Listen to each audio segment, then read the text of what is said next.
Latvija ir mūsu kopīgais darbs un mājas. Katrs esam kā dzīparis vienā audumā, savam novadam, savai zemei. Latvijas dzimšanas diena tā patiesībā ir mums katram būt vienkārši latvietim. Viss sākās ar ģimeni, un tad šie svētki viss ir kopīgi visai tautai. Priecājos un novērtēju, ka mēs varam dzīvot brīvā, neatkarīgā valstī un katrs īstenot savus mērķus. Prieks, ka mums ir tāda valsts, kur mēs dzīvojam, un jābūt pateicīgiem un saticīgiem savā starpā. Latvijas dzimšanas dienu noteikti varētu līdzināt ar vienādības zīmi Latvijas tautas dzimšanas dienu.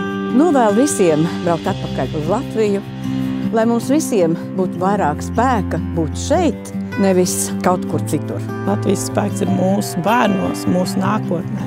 Kuldīgas novada īpašu viennozīmīgi padara cilvēki, mēs, kas dzīvojam viņā, jo bez mums Kuldīgas novads nebūtu iedomājams tāds, kāds viņš ir šodien. Kā katrā novadā viņi ir savādāki, ar savu dziļo izjūtu, sirsnīgi, kā dvēselē. Un Kuldīgas novads nav nekas bez iedzīvotāju.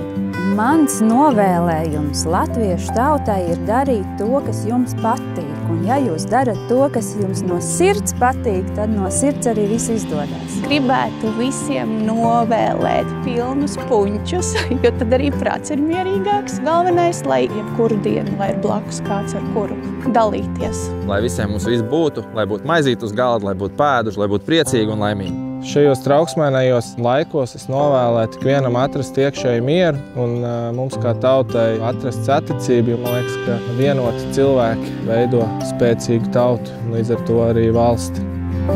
Dievs svētī Latviju! Šajos svētkos atceramies, spēks ir mūsu cilvēkos, mūsu sirds Latvijā. Daudz laimes, Latvija!